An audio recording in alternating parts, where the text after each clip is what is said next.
Hey guys, this is mjavedva with another tutorial whether how you can learn about this picture icon from your desktop. Well, to remove it, when you right click on it, it does not show any option to delete it in its menu like it shows on other icons. So to remove it, just right click on your desktop and select personalize.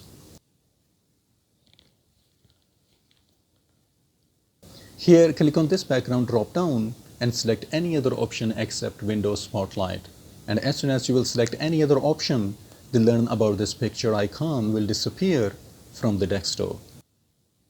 And as soon as you will select the Windows Spotlight again, it will show up again.